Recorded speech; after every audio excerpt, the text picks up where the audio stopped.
अस्सलाम वालेकुम। मुनफिद तज्जियों के प्रोग्राम ब्लैक एंड वाइट के साथ मैं हूं मरीम जफर और हमारे साथ हैं जनाब हसन निसार। हसन साहब, मुसलसल कहा जा रहा है कि अगर निगरान वजीर आजम मईशत दान हो तो मामला बेहतर हो जाएंगे, बिगड़ी मईशत दुरुस्त हो जाएगी वगैरह वगैरह। आप इस सोच से मुत्तफिक हैं? ये बिल्कुल जोकरों वाली सोच है। ये जोकर्स हैं सारे, क्लैरिकल किस्म की थिंकिंग होती है, इंतहाई सतही, बोधी, बिल्कुल बेहुदा। देखो बात सुनो, इकोनॉमिस्ट क्या होता है? अल्लाह माफ करे, कोई पैगंबर होता है, कोई जादूगर होता है? वो एक टेक्नीशियन होता है, वो एक टेक्नोक्रेट होता है। तो दुनिया का सबसे बड़ा मौसीकार, उसको टूटा हुआ सितार दे दो या पियानो दे दो जिसका कीबोर्ड ही गायब हो, क्या करेगा वो? बताएं मुझे। चीथड़े उठाओ, दुनिया के बेहतरीन दर्जी को दे दो कि इससे मुझे ना बड़ा खूबसूरत सा सूट सी दो, क्या करेगा वो उन चीथड़ों का? अच्छा, फटा हुआ ढोल, एक ढोली हमारे यहाँ को बच्चियाँ हैं एक दो, बड़ा अच्छा ढोल बजाती हैं, सुना ही है मैंने, ये अखबार में पढ़ा है। उनको फटे हुए ढोल दे दो, अब मुझे बताओ वो क्या करेंगी? दुनिया का आला तरीन तरखान पाकिस्तान, हमारे चिन्होट में बेहतरीन फर्नीचर बनता है, बहुत खूबसूरत।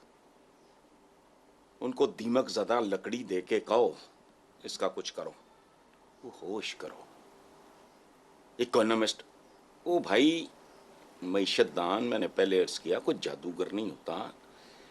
इक्तसादियात है क्या, इसको समझो। पहली बात तो ये है कि modern economy is nothing but science and technology. आपके किसान ने बड़ी मेहनत की, एक शिप भरा हुआ रुई का, F-16 का एक पुर्जा, मैं बड़ी क्रूड सी मिसाल दे रहा हूं, क्या औकात है? और कभी सोचा है जिन्होंने ये कंप्यूटर शम्प्यूटर या ये नेट नोट ये वो इजाद किए हैं, कभी सुने उनको, उनका उनका उनका वेल्थ का और फलाना ढमकाना?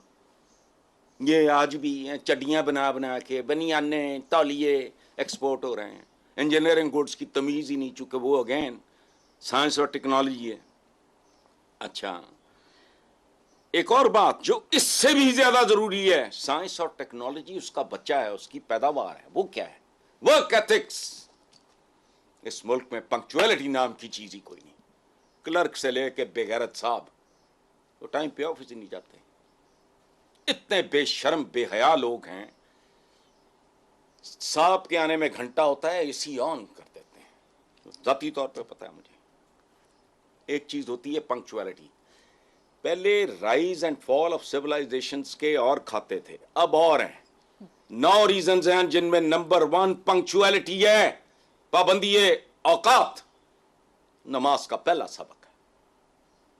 अच्छा, काम में, अपने काम में प्राइड लेना, ईमानदारी, मेहनत, फोकस्ड होना।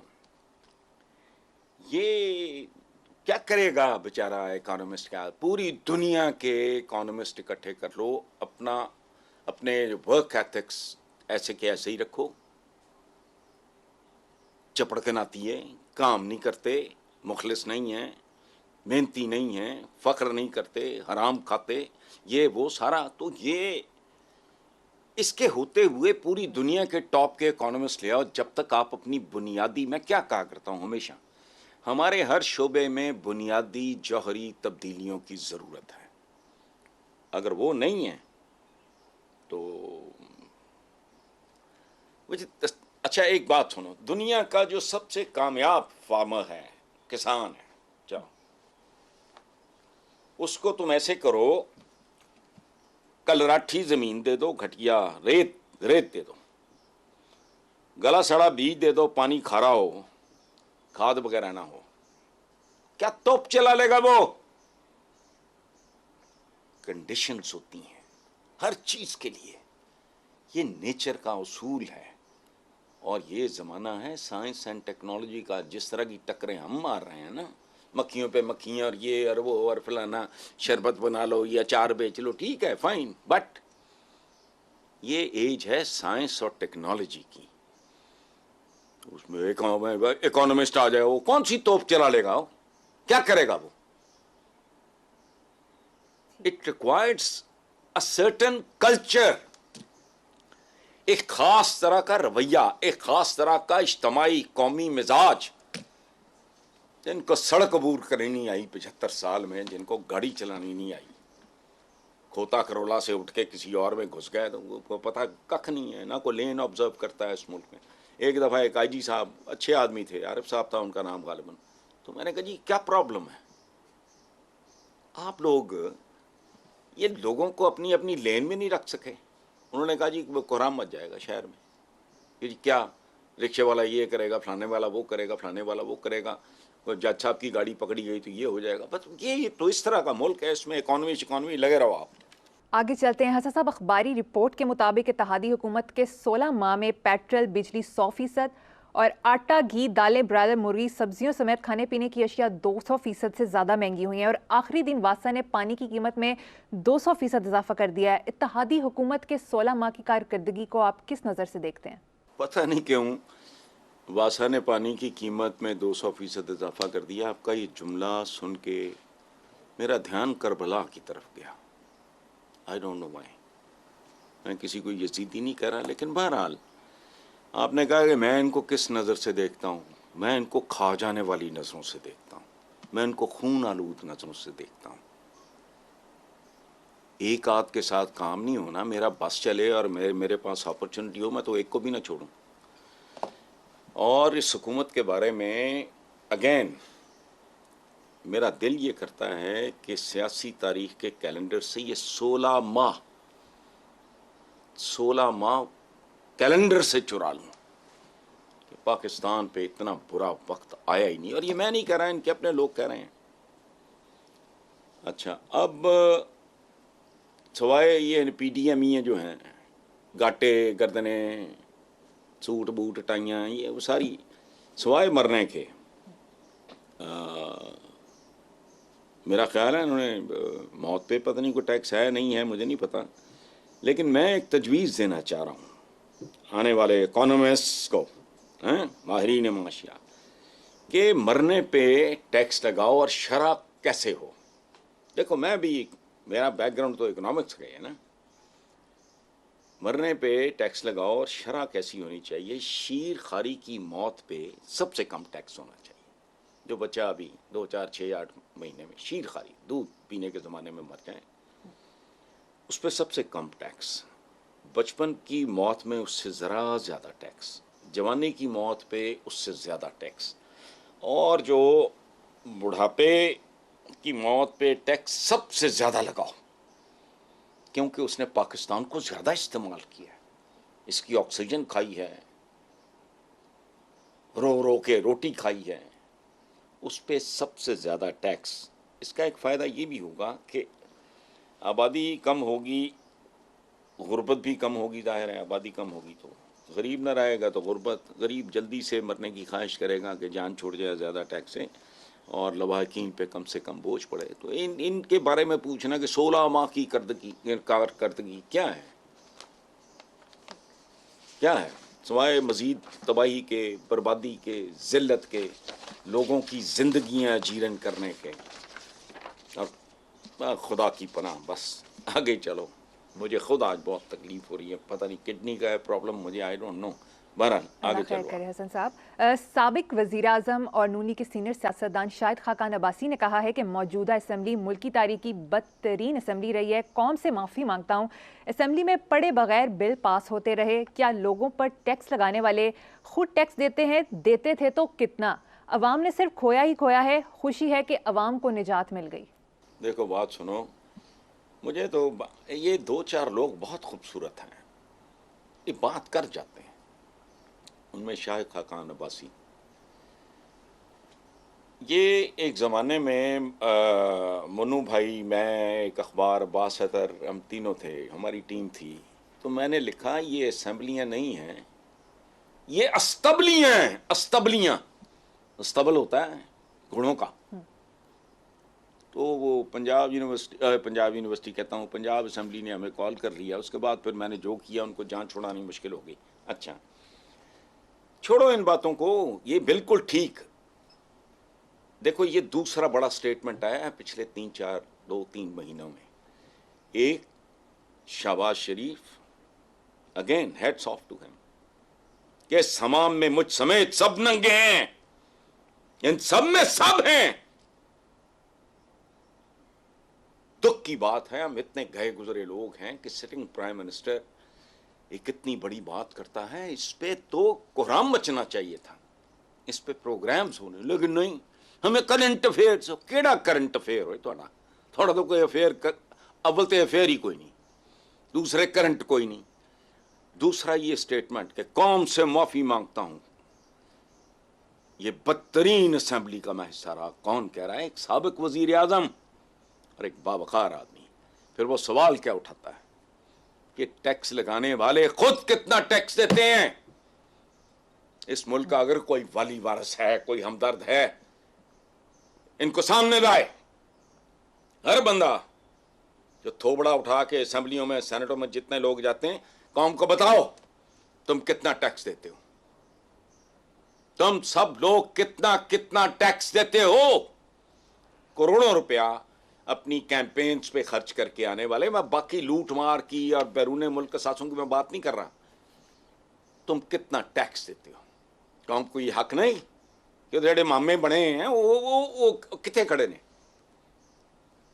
आई एम वक्त एक इतना तौहीन आमेज और इतना जिल्लत आमेज और इतना कॉम्प्लिकेटेड सिस्टम है with my kind of background. Tax return आजकल उस पर काम कर रहे हैं, इट्स सो एम्बैरसिंग। लगता है टैक्स, जो टैक्स पेयर है वो चोर है, यानी जो दे रहा है वो चोर है। ऐसी ऐसी शिकें हैं। मुझे कल मेरे जो अब्दुल कादिर उनका नाम है, वो कल मुझे बता रहे थे कि ये जो आप ये काम करते हैं वो नहीं, कोई जो बाकायदा जो ऑन रिकॉर्ड होते हैं इदारे, जैसे शौकत खानम है या SOS विलेज है, इस तरह के, उनका जो है वो शुमार कतार होता है। मैंने कहा वजह, उसने कहा जी कौम ही ऐसी है,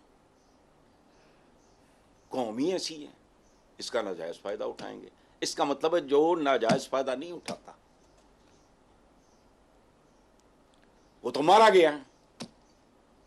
अब मैं पागल हूं, मेरे इर्द गिर्द अगर भूख नाच रही है, मेरे अंडरपेड, मैं जिस सोसाइटी में रहता हूं अंडरपेड हैं, गार्ड्स हैं हमारे बेशुमार, माली शाली, ये बेलदार, ये वो सारे, मैं SOS भागा जाऊं, शौकत खाना मेरे पास है घर के, क्यों जाऊं मैं उधर, मेरे तो इर्द गिर्द है।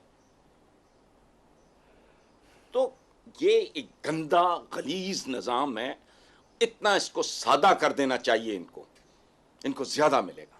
फिर जो अच्छा तगड़ा टैक्स पेयर है, या स्लैब्स बना दें आप, उनको कोई इंसेंटिव दो। ये चुदराहटों का मरा हुआ मुआशरा है, इनको थोड़े लॉलीपॉप्स दो कि जो इतना देता है, इतने लाख देता है या इतने करोड़ देता है, उसको ये सारा नहीं, कुछ भी नहीं, डकैती है। अच्छा, ये अशराफिया अलमारूफ बदमाशिया, ये टैक्स कितना देती है यार, कौम को इतना हक नहीं कि जिन कंटुटों को वो वोट देते हैं उनके बारे में इतना तो जानने का हक है। ये टैक्स देता है, नहीं देता, और देता है तो कितना देता है। बिल्कुल ठीक कहा शाद खाकान अब्बासी ने, इससे ज्यादा क्रेडिबल क्या होना है।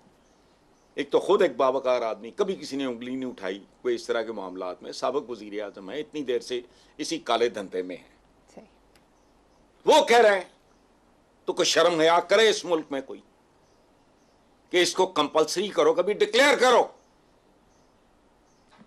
चलें, ठीक है।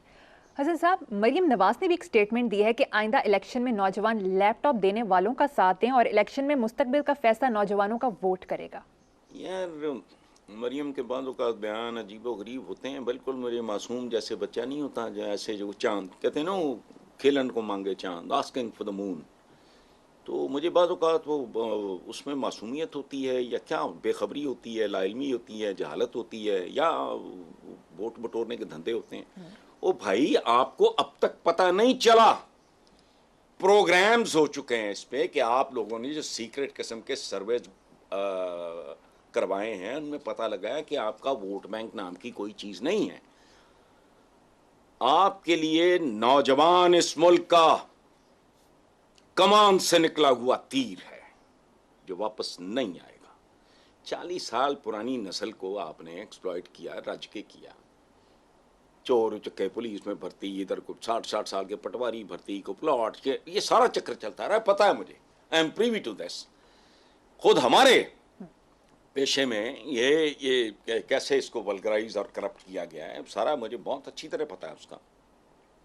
तो ये लैपटॉप, अच्छा कमाल की बात है, वो लैपटॉप जेब से दे रहे हो, चलो फिर तो कोई बात समझ में आई।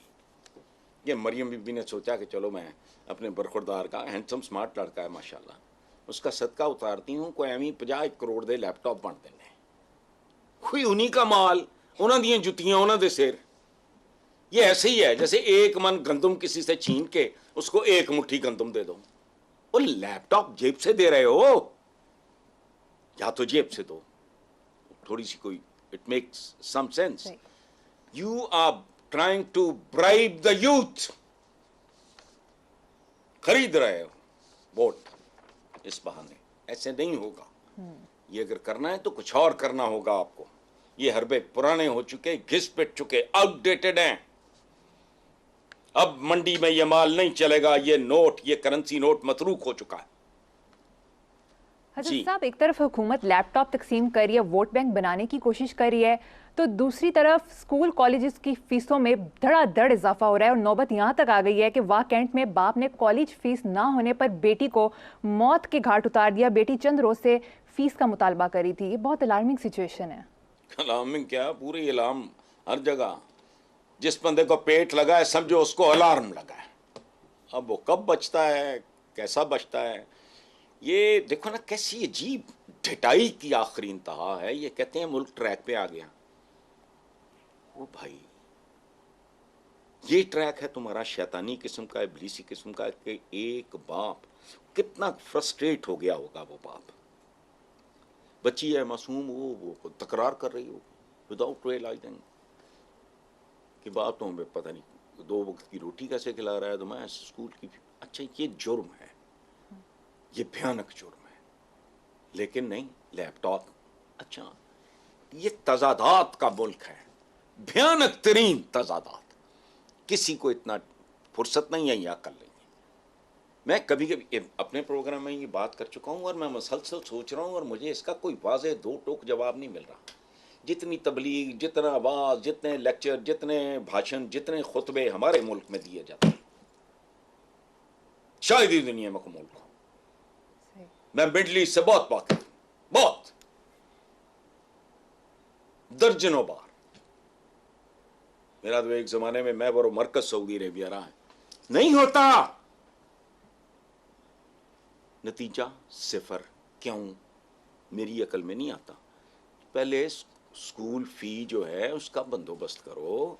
लैपटॉप, ये लॉलीपॉप हैं, ये बाद में देना। हकायक यही हैं।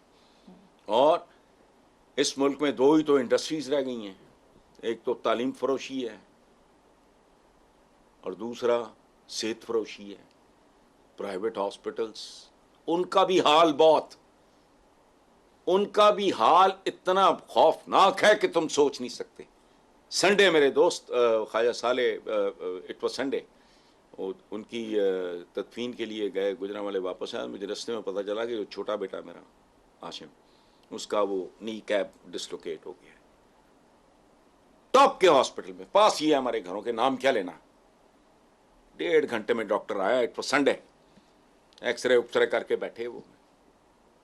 तो ये छोड़ो, ये 2 धंधे हैं। सबसे बड़ी सनत इस मुल्क की, सबसे बड़ी तिजारत इस मुल्क की है सियासत और जमहूरियत। उसके बाद तालीम और हेल्थ, ये याद रखना। चलो हसन साहब, मुझे यहाँ पर एक छोटी सी ब्रेक लेनी है। देखते रहिए black and white. Welcome back. Hasan साहब, नदीम मलिक के प्रोग्राम में साबिक वजीर फैसल वाविडा ने कहा है कि चेयरमैन पीटीआई की जिस तोशाखाना केस में नाअहली हुई, इन्हीं पैरामीटर्स के अंदर नवाज शरीफ, शाद खाकान अब्बासी, ख्वाजा आसिफ और सदर अलवी भी फंसेंगे, क्योंकि तोशाखाना से तोहफे लेने वाले बहुत से सियासतदानों ने डिक्लेरेशन नहीं दी। ये जो फैसल वाविडा है, मैं मुलाकात तो मेरी नहीं है, like so many others, because मैं गोशा नशीन आदमी हूँ, मिलता मिलता कम हूँ, तो लेकिन आई लाइक हिम। ये बंदा दलेर भी है, दानिशमंद भी है, और सबसे खूबसूरत बात जो मुझे लगती है इसमें वो है कि मुंह फट भी है, ठोक के। पीटीआई के साथ था तब भी मूंह फटता, ओ मुंह आई गल न रही, मतलब एहो जी बंदा ज़ाया हो जाए, जुमला या बात नहीं ज़ाया करनी। सो ये इस तरह का बंदा है। तो जो तोशाखाना के हवाले से बात की है, ये सारा कुछ मशकूक हो जाएगा। ये घड़ियां मड़ियां हो, यहां तो घंटा घर ले गए, मर्सिडीजें ले गए, पता नहीं क्या क्या ले गए, लूट सेल। अभी फिर एक ड्रामा हुआ है कि जी वो इसको भाई बेच दो, बेच के बच्चों के साथ यूं करो। जब सारा कुछ नंगा होके आ गया और तवील फहरिस्त अखबारों में छप चुकी है जिन लोगों ने क्या क्या को छुड़ाया या खाया या बनाया तोशाखाने से, तो लाओ, वरना याद रखना लोगों के अंदर जो जहर भर रहा है वो उसका ग्राफ जैसे सैलाब का नहीं होता कि वो कहते हैं कि जी अब इस लेवल पे आ गया है, तो वो फिर किस लेवल पे जाता है मुझे नहीं पता। गाड़ियों से लेके घंटा घर तक तो उन्होंने बेच खाए हैं। वो अगर ये सिर्फ रुकता है चेयरमैन पीटीआई तक, तो ये तो 1 करोड़ एक, बल्कि अगर 24 करोड़ की आबादी है, 25 करोड़ की है, तो 25 करोड़ सवाल होंगे। ये फैसल वावडा ने जो कहा है, मुझे नहीं पता कि उसका असेसमेंट है या उसकी खबर है या उसकी ख्वाहिश है, लेकिन ये क्या अकेला भाई, जब से तोशाखाना मर्ज़े वजूद में है तब से लेके अब तक कहानी जरा सामने रखो। हमारे यहाँ वो पता नहीं, एक पुरानी बात है, हम कहा करते थे, को बंदा था, को बेवकूफ़ साहब मेरी तरह को आदत थी, वो यूं यूं यूं करता था। तो किसी ने कहा तुम थकते नहीं? उसने कहा हाँ थक जाता हूँ। उसने कहा जब ज़्यादा थक जाते तो क्या करता? कहता कहता फिर यूं यूं करता हूँ। ये है पाकिस्तान। तोशाखाना झेड़ा, तो अब इसको, इस खाना खराब को इसके अंजाम तक पहुंचाओ। सब चोर चकार डकैत सामने लाओ, इनकी तस्वीरें छापो और साथ कैप्शन हो, इनको वोट देना गुनाह कबीरा है। तो अच्छा कमाल मुल्क है, समझ नहीं आती मुझे। करते भी हैं और नहीं भी करते, आगे भी जाना है फिर पीछे भी आना है, चक्कर काटना है लेकिन फिर बोर्ड के नीचे आना है। खोती ने कुछ समझ नहीं आती। हाँ जी आगे चलो आप। हाँ साहब, इसे अखबारी रिपोर्ट के मुताबिक तोशाखाना तहाइफ पर यकसा कार्रवाई ना करने पर इलेक्शन कमीशन को नोटिस जारी कर दिया गया। भाई देखना तो ये नोटिस क्या होता है, देखना तो ये है कि इस नोटिस का कोई नोटिस लिया जाता है या नहीं। मुर्गी चोर चोर पकड़े जाते हैं, जो हिरणों के शिकारी हैं वो हाथियों पर बैठ के निकल जाते हैं बैरून मुल्क, फिर वो कहते हैं आ रहा है जा रहा है। इस चक्कर में कौम को लगाया हुआ है, आ रहा है जा रहा है। ना तेरे आणना को फर्क पैना है, ना तेरे जानना कुछ तब्दीली आई है, तो की आ रहा है जा रहा है, एक ड्रामा लगाया हुआ है। मामला सीधे पतरे हो गए सारे, यकीन दहानी मिल गई तो शरीफ ले आएंगे, नहीं तो वहां बैठे रहेंगे मौज करेंगे। ये जो अब बात आप करते हो ना कि नोटिस, नोटिस क्या है भाई? पकड़ो इनको। जब से ये तोशाखाना, तोशे खाने, कदम कदम पे तोशाखाना है इनका। ये अभी डी फ्रीज होने की एहसास खबर सुनाई नहीं, ये तोशाखाना नहीं है। जिन्होंने फ्रीज किए थे या तो उनको लाओ।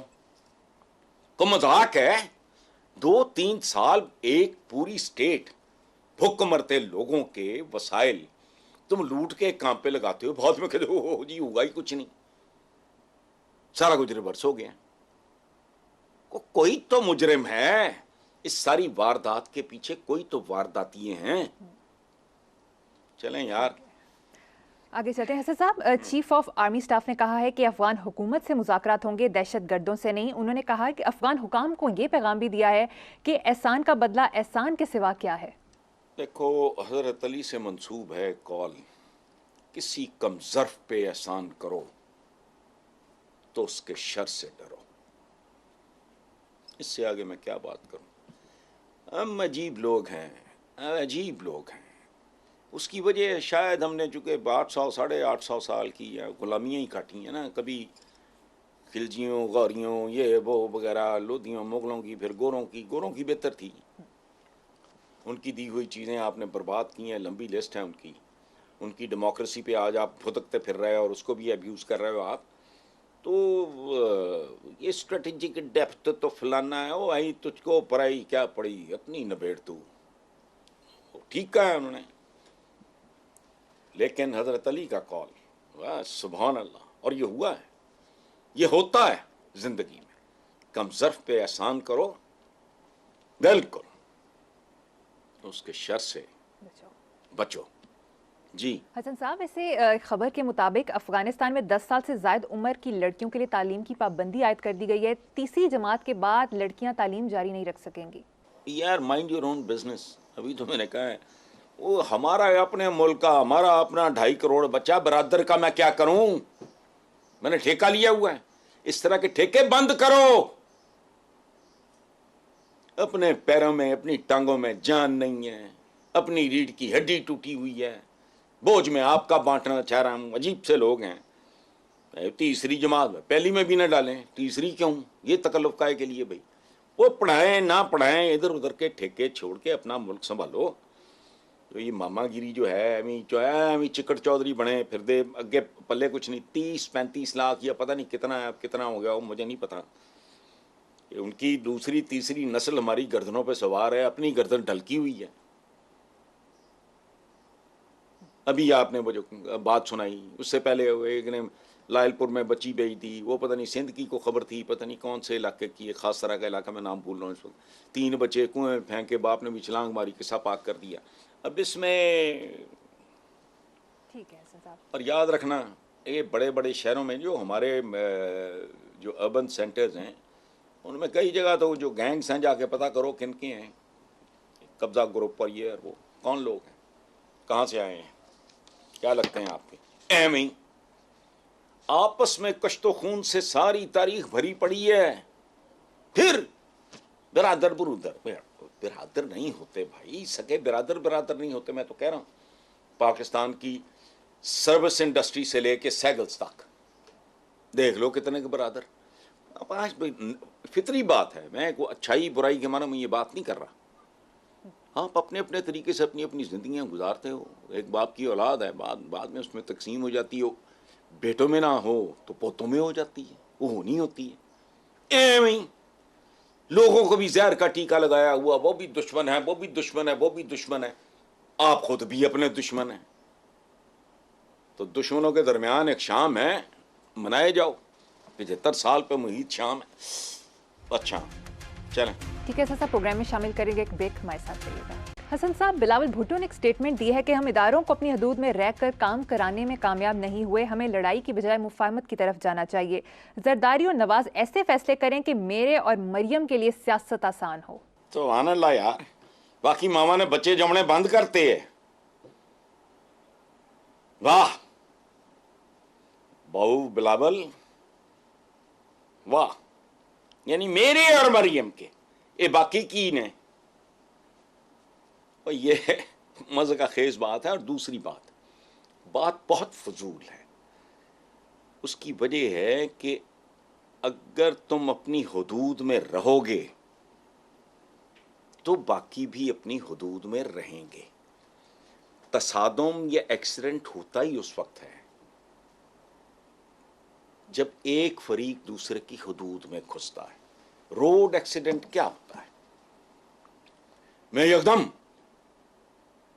इंडिकेटर दिए बगैर किसी कुछ नहीं, मैंने लेन चेंज की है, वो क्या 1 in a million होता है कि जी बड़ी स्पीड पे जा रहे हो आप तो टायर फट गया। अदरवाइज हुदूद से निकलना, अपनी हुदूद से तजावुज करना, ये तो वैसे ही शिर्क है, कुफ्र है, जुल्म है। तुम तो अपनी हुदूद में रहते ही नहीं है। क्या कहलाते हैं, क्या अवामी नुमाइंदे? वो आम की बोटियां खा रहे हैं, उनका पुलाव बन रहा है, उनका पता नहीं क्या बन रहा है, उनकी बिरयानी तैयार हो रही है उनकी बोटियों से, अब हुदूद में। यानी आज भी अंदाजा लगाओ, जुल्फ़िकार अली भुट्टो रोटी कपड़ा मकान इक़्तिदार में आने से पहले ये नारा बिक गया। ये आज भी वही बेच रहे हैं, अपना मकान सिंध में। ओए वो 40 साल यार, इससे भी ज्यादा। जुल्फ़िकार अली भुट्टो जब इक़्तिदार में तशरीफ़ लाए तो उनका ये जो बड़ा जो मेन स्लोगन था, उनके मैनिफेस्टो का उन्वान था रोटी कपड़ा मकान।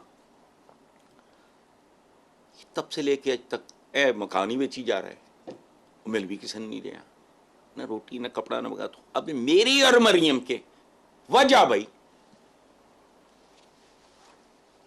क्यों?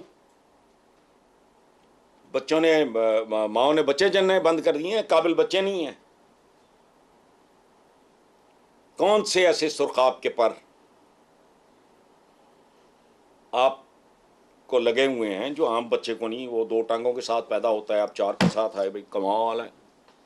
आपकी 3 आंखें थीं, आम बच्चों की 2 होती हैं, फिर तो कोई बात समझ में आती है। अगर आप भी वही हो, आपको भी भूख लगती है, आपको भी ऑक्सीजन चाहिए, आपने भी तन ढांपना है, तो भाई ये बातें लोग नहीं सोचते, उनको इन्हीं जराइम की सजा मिलती है। एम ही नहीं फरमाया हमारे असलाफ ने कि जैसे अवाम हूं वैसे हुक्मरान पे मसलत कर दिए जाते हैं, और ढिठाई से फिर इस तरह की बातें करते हैं।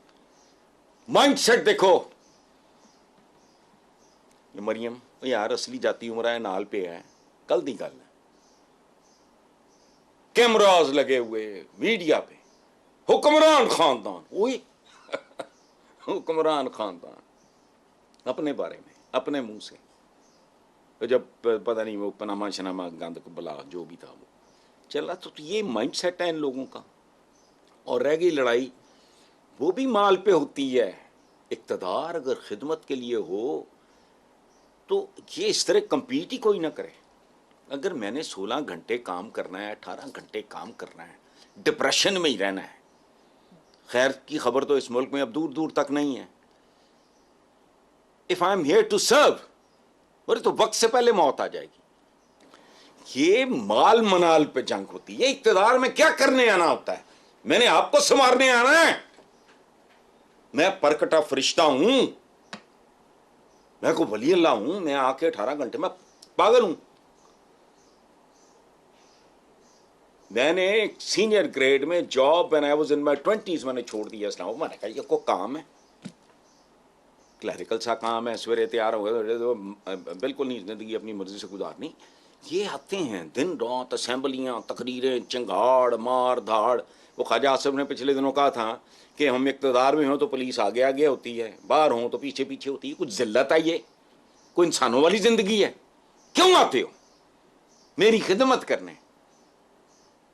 वाह, अगर लोगों की खिदमत के लिए आते हो तो लोगों का हाल देख लो। छोड़ो, ये लड़ते मरते भी इसी तरह रहेंगे। जो कह रहे हैं कि जी मुफाहमत किस बात की?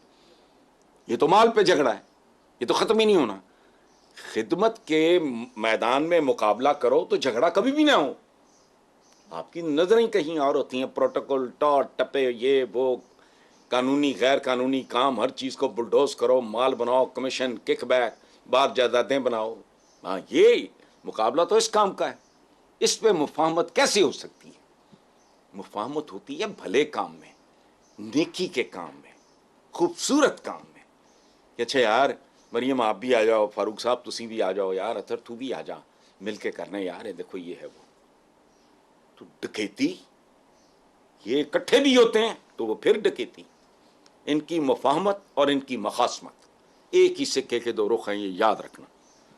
आगे चलो, तकलीफ मेरी बढ़ती जा रही। चल, बहुत खूब हसन साहब। ख्वाजा साद रफीक ने कहा है कि रेलवे निज़ाम को बेहतर बनाने के लिए 20 साल चाहिए। पीआईए पर 742 अरब रुपए का कर्जा चढ़ गया है। पीआईए को लीज पर त्यारा देने के लिए कोई तैयार नहीं। सुभान अल्लाह, बड़ी अच्छी, बहुत आला खबरें हैं। और इसमें एक मैसेज है, वो मैं आपकी आसानी के लिए उसका अवामी ज़बान में तर्जुमा कर देता हूँ कि मुल्क 100 साल से पहले ट्रैक पे नहीं आना। कल्ली रेलवे, मोटा झटका काम, इसमें कोई अकल नहीं चाहिए, मिस्त्री चाहिए उसके लिए, मिस्त्री। उसके लिए अगर 20 साल चाहिए तो फिर बाकियों को भी अगर 20-20, 25-25 चाहिए तो 4-5 ही देख लो काम। 100 साल का नुस्खा है। ये मैसेज है basically Saad Rafique, and he has done a favour. और 100 साल मैं रियायती नंबर दे रहा हूँ और मैं साद रफीक का शुक्रिया अदा करता हूँ।